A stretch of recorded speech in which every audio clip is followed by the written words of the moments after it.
Gruesome Magazine. Hello, once again, I'm your host, Doc Rotten, and this is Gruesome Magazine, where we review the very latest in streaming and video on demand horror movies. Each week, my co hosts Jeff Mohr, Crystal Cleveland, Dave Dreher, and I will take a look at various spooky, scary, and gory genre offerings. Tonight, we are reviewing Lucky, streaming now on Shudder. Yay! Shudder! Yay! All right, this is gonna be fun. Oh, yeah, hey, look at that! Nice nice. shirt, nice shirt. Shudder shirt. I gotta find my Shudder shirt. Oh, there you go. All right, let's introduce the crew. Starting off with Jeff Mohr. Jeff, how you doing, sir? I'm good. I'm good. Do you want a weather report? Give it to us, man. What do we do without a weather report? 2 weeks ago, it was 20 below. Now it's about 55. So. Oh, wow, that's nice. That's nice. Yeah, good it's for about you. the same now. Actually, yeah, it's 52 here. So. Also joining us this week is Crystal Cleveland, the Living Dead Girl. How you doing? I'm good. Like, it's colder here than it is in Jeff's neck of the woods. So. Yeah, that's insane. How'd that happen? That's a first. How did that happen?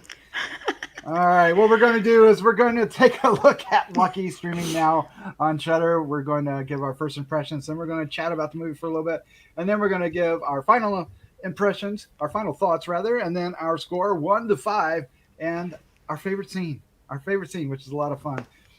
So let's dive into it. What is Lucky? Lucky is available on Shudder March 4th, 2021, from director Natasha Kermani, writer Brea Grant. We've been doing a lot of Brea Grant since the first of the year. The cast includes Brea Grant, Dhruv Uday Singh, and Kaysar Mohammed. The synopsis goes: life takes a sudden turn for May, a popular self-help book author, when she finds herself the target of a mysterious man with murderous intentions. Every night, without fail, he comes after her, and every day the people around her barely seem to notice. With no one to turn to, May is pushed to her limits and must take matters into her own hands to survive and regain control. That is a pretty accurate synopsis, yet doesn't explain the movie. We'll get to that.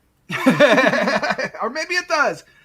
I don't know. We're going to find out. All right, let's find out what our first impression of Lucky is. And Crystal, since you are at the top, you're going first. Of course I am. No, Yeah, okay. yeah. So, I think the acting is great in this movie. I think it's done very well. I think the cinematography is really nice. I think it was directed well. I think the moments that were meant to have tension had tension. I think the lighting, everything was done very well. I think Brea did an amazing job too. Then I get into the story, and as a woman, I understand the story. I get what they were trying to say and accomplish here. It's this woman who is constantly being basically haunted by something that happened. I mean, the things that people were saying to her, like, I can't believe you're still in that house. So something happened in the house, apparently, and then it's like, I can't believe you're still in the house. Oh, aren't you lucky? Aren't you lucky? And it's funny that people do kind of say stuff like that. Lucky that you weren't hurt worse. Lucky that you weren't doing this. Lucky that. I get how it's all these different women that it's happening to. And unfortunately, actually, one of the saddest parts for me is the garage scene where the women aren't helping one another, which is entirely depressing to me. Kind of really, I'm a girl's girl. I'm all about like helping women. And so I guess that struck me in a very sad way. However, even though I understood it, it didn't make me feel, or I don't know what the point was. I mean, as a woman, I already know this to be as it is, like, because all women deal with this kind of stuff. It's just kind of the nature of being a woman, as sad as it seems. But I guess it wasn't impactful in that way. And I don't know if they were trying to be funny, because it wasn't funny to me at all. Not even as a dark humor or anything. It didn't resonate as funny at all. It just resonated as sad, and that just depressed me, and it didn't emotionally hit me and it didn't make me feel anything. And then her husband being so absent and stuff, it was just like, ugh. It kind of gave me a little bit of an icky feeling, and not in a entertained icky way, just in a wow, I can't wait to not watch this movie way. Mm. But not because of the way it was presented. I mean, as far as like the way the acting was, the way the cinema, all that was done well. It's just it was kind of awkward. It had an awkward feel to it. That being said, I was entertained and intrigued, especially in the beginning, as far as what the heck was going on and what was happening. It took me a couple times before I really, obviously, it all started to sink in. But it just really had no impact. It felt like there was no story. It was just, maybe it's because it does have a little bit of a Groundhog Day kind of feel. It's just the same. But it just didn't feel resolved. And I guess in those instances, the reality is, yes, it doesn't ever really get resolved. You always have those feelings. Blah, blah, blah, blah. I get it. Mhm. But maybe I just wasn't the right audience for it, Nah, unfortunately. I don't know. I think you might be the target audience. All right, let's find out what Jeff Mohr thinks. Jeff, what was your first impression of Lucky?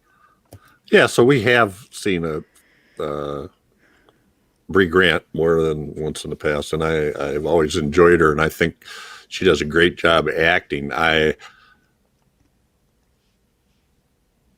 enjoyed the movie, but I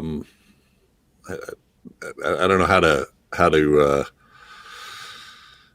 say it. So to me, it felt like, and I don't know how we can talk about this without giving it away a little bit, but I felt like it was just pounded home how prevalent this whole idea of gaslighting and marginalizing women, what they have to face on a day in, day out basis without really knowing it. And then it packed it all into these few consecutive days with some really weird, surrealistic fantasy kind of stuff going on. And I agree with what Crystal said in that it just I was hoping for a little more of a resolution, but I guess that's life, right? You go out the next day and do your best again, so we're probably giving too much away, but I think I like her performance, and I like the stuff that's going on catches my attention.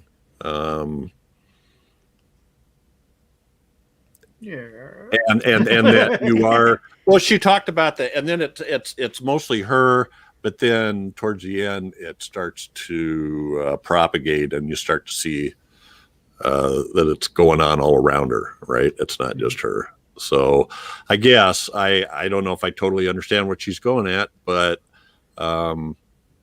it's one of those things that makes me think, and I don't know if that's the intent, but it makes me think and wonder what it's like to have to put up with that all the time. And my wife has told me stories of things she had to deal with that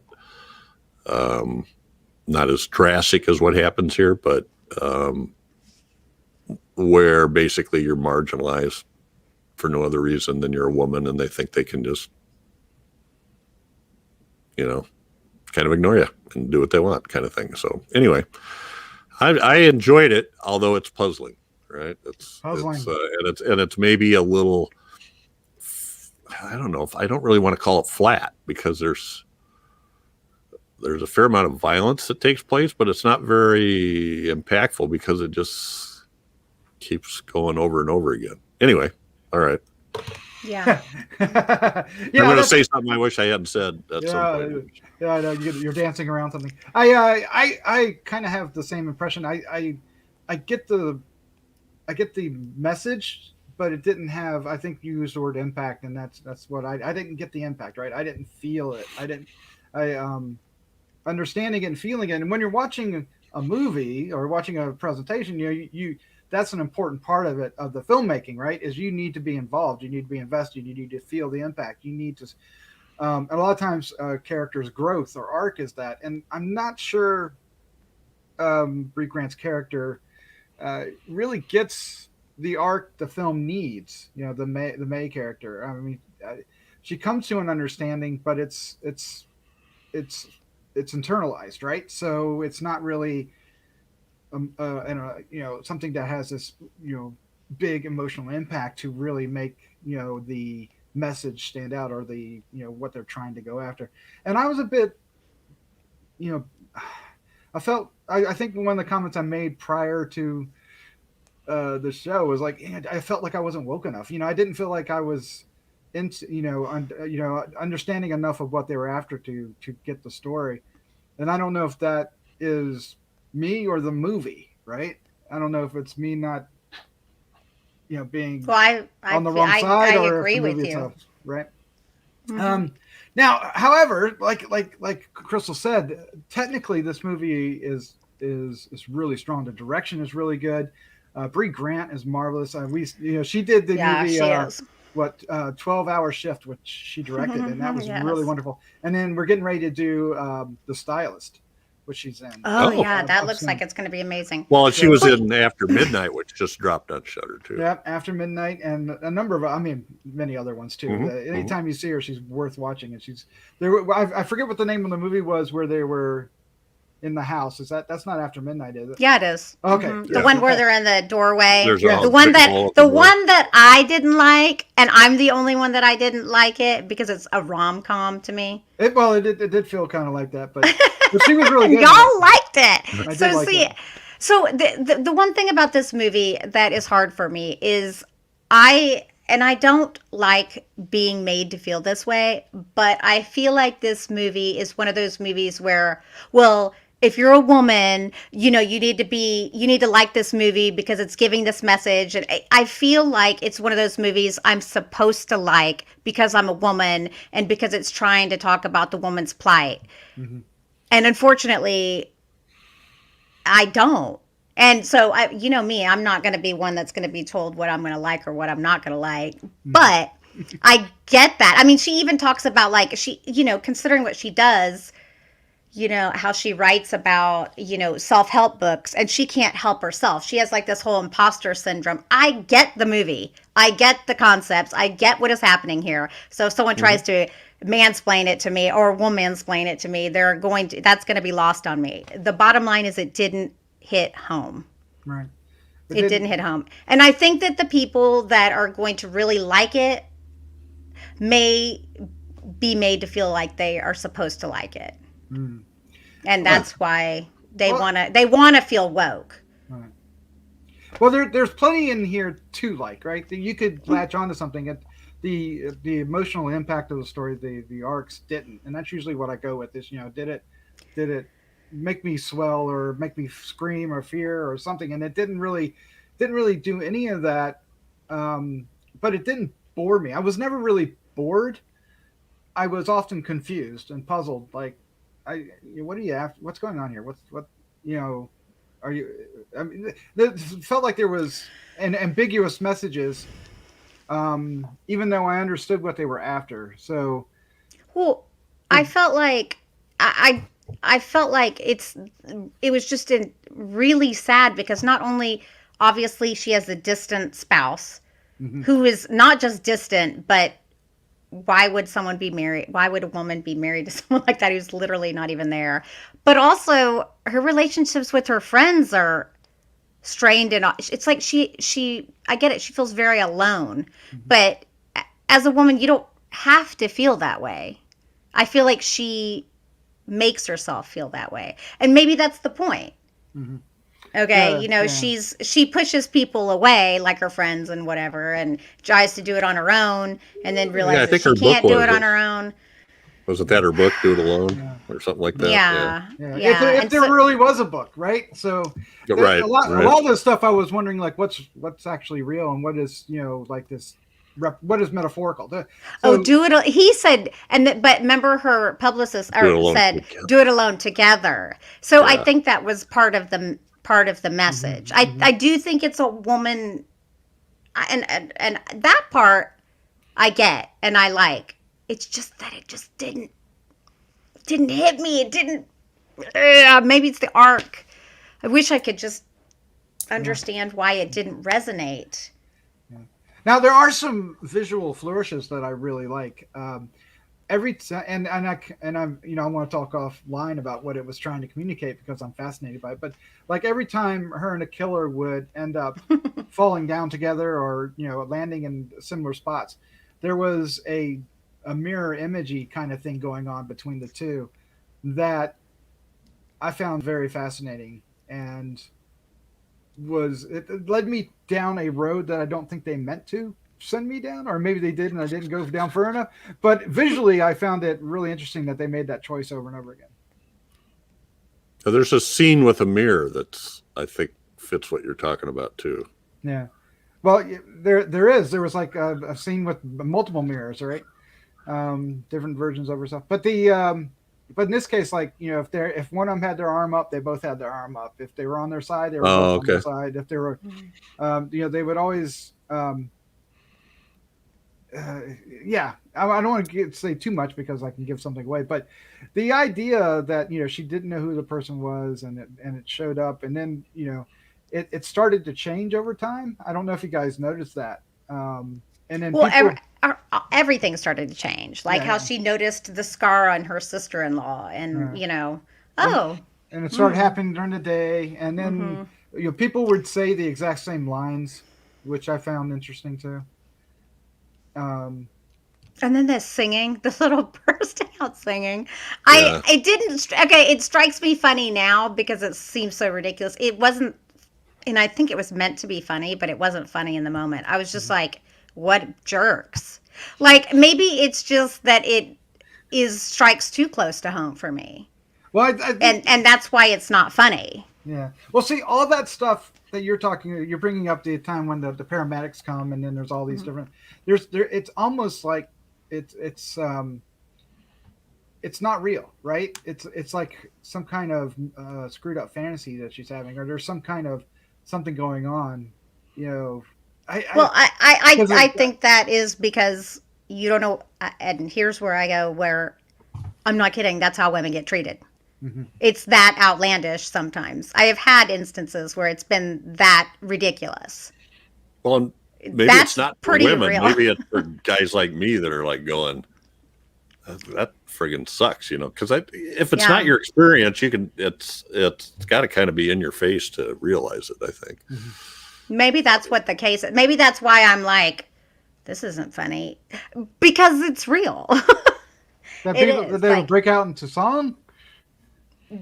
No, that's not literally. Yeah. Just the ridiculousness of the way that they are reacting toward her. The exaggeration. It's just that's what the whole thing is, an exaggeration of it. That's the entire movie is an exaggeration of the way this woman, who I guess she, we never actually delve into what happened to her. Maybe someone just broke in one night or whatever. Something clearly happened to her, and she is feeling victimized and going through this whole thing. And people like, oh, are you okay? Oh, you're so lucky that you're all right. And, it could have been so much worse. And the husband being like blowing it off like it's no big deal. Whereas she's continually being violated, which I get, because things like that don't just go away. And yet she doesn't really reach out for help. She's just trying to, fix the window. She's basically putting Band-Aids on some of the stuff. And then when it comes down to seeing the other women, it happening to the other women, she doesn't even want to go and be part and help. She's still closing herself off, saying, no, we don't have time. We don't have this. It's like, I mean, she helped her friend, and then she explains it. I know you, and that was interesting. I thought that was pretty poignant. That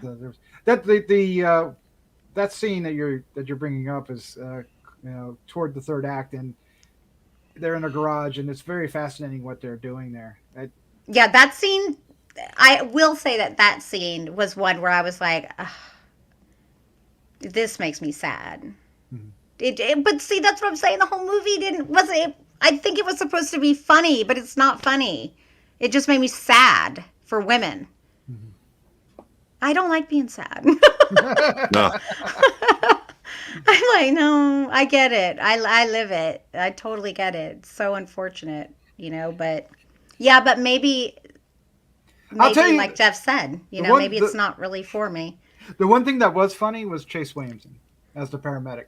I thought he was hilarious. Oh, when he was like, oh yeah, oh, okay, yeah, she's okay. She's at the hospital. Yeah, that guy. He was just so aloof. Yeah, yeah.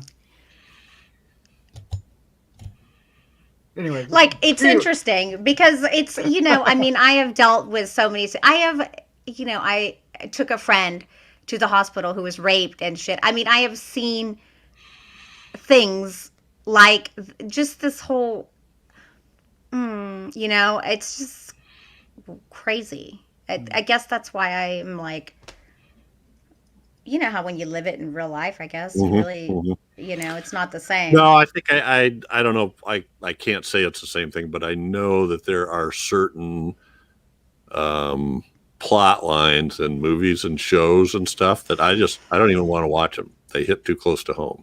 It just makes me feel uncomfortable, and I don't want to watch them. Been through that. Don't want to do it again.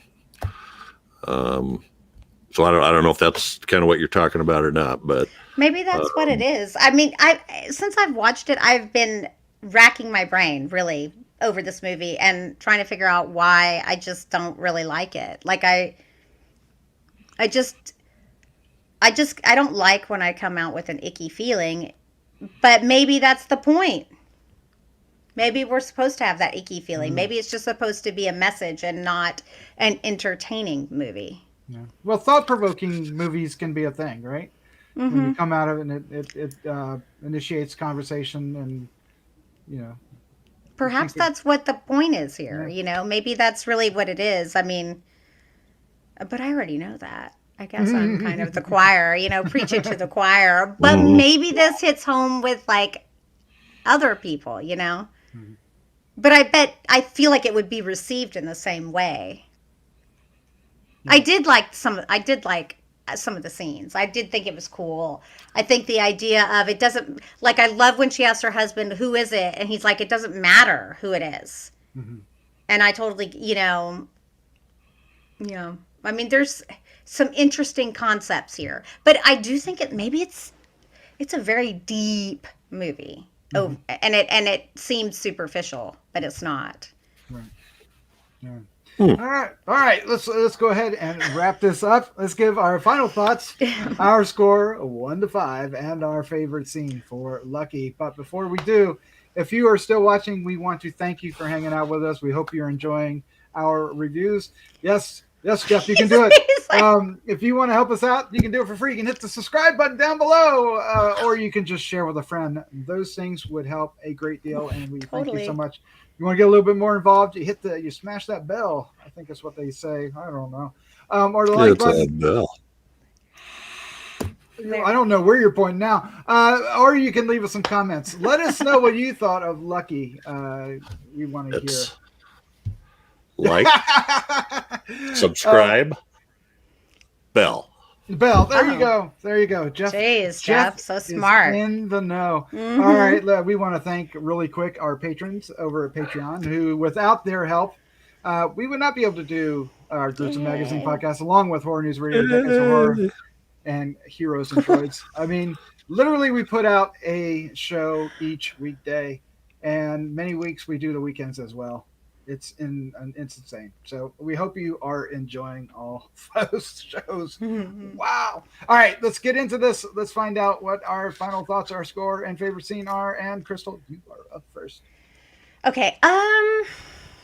So this is a tough one because I do think there's some good to this movie. I do think it has its points. I think it was done well. I think it was made well. I think it's definitely one I really genuinely hope it's on Shudder. I think everyone should watch it because I do think it has a message, and I would really genuinely love to hear, I guess, people who really feel like this movie impacted them in a way and made a lot of sense to them, because I guess if it does, that's all that matters.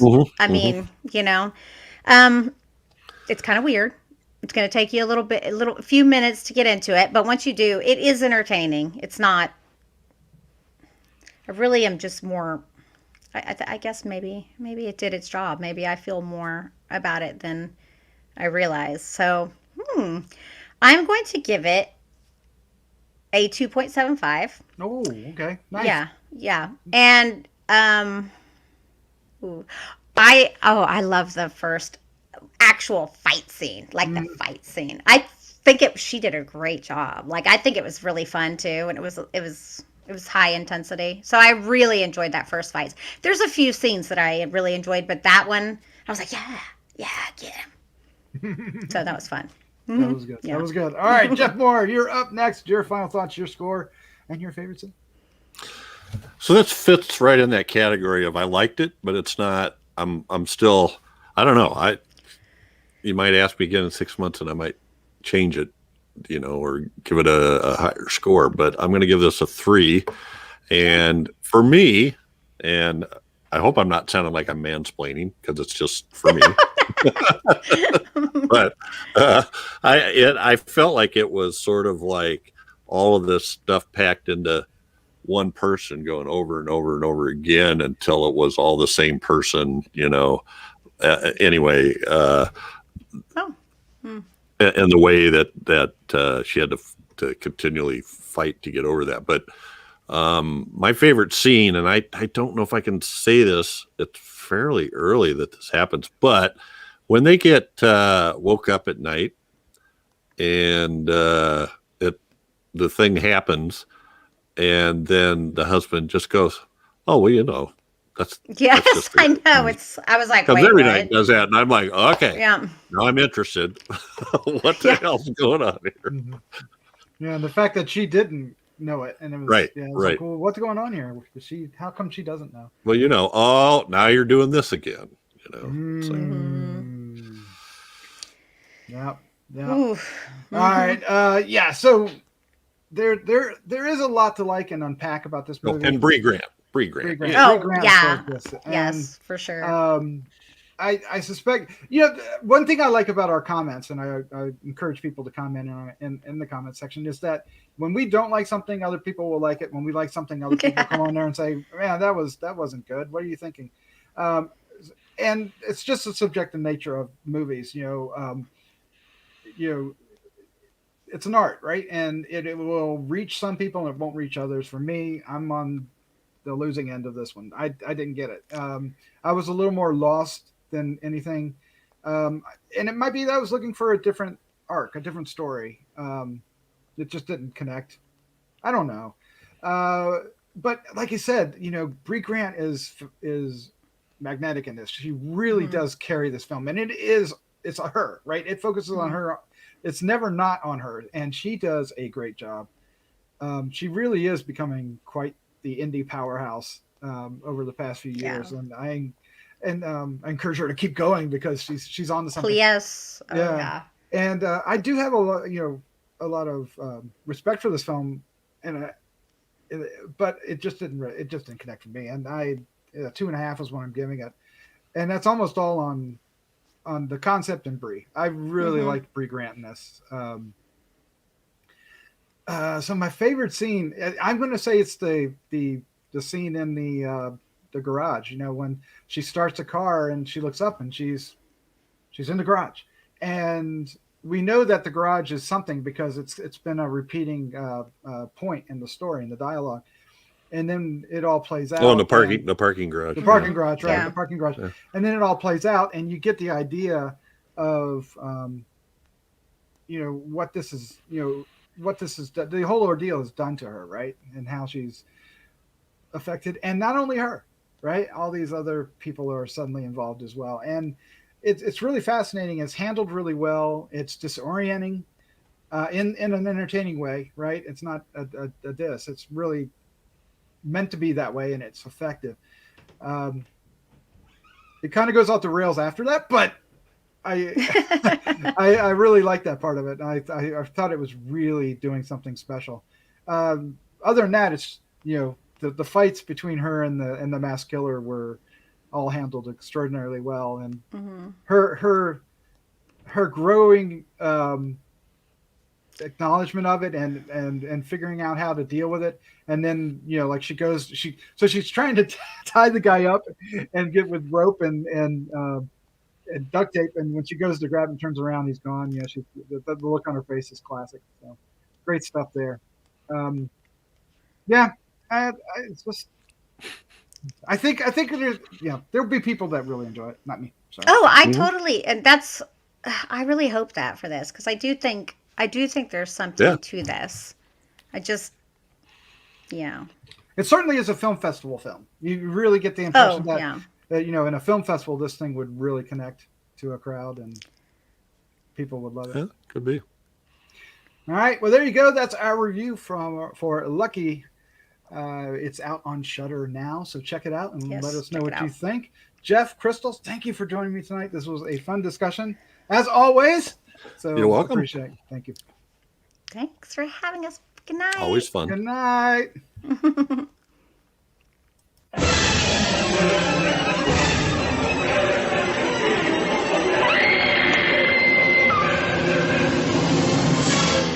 Gruesome Magazine.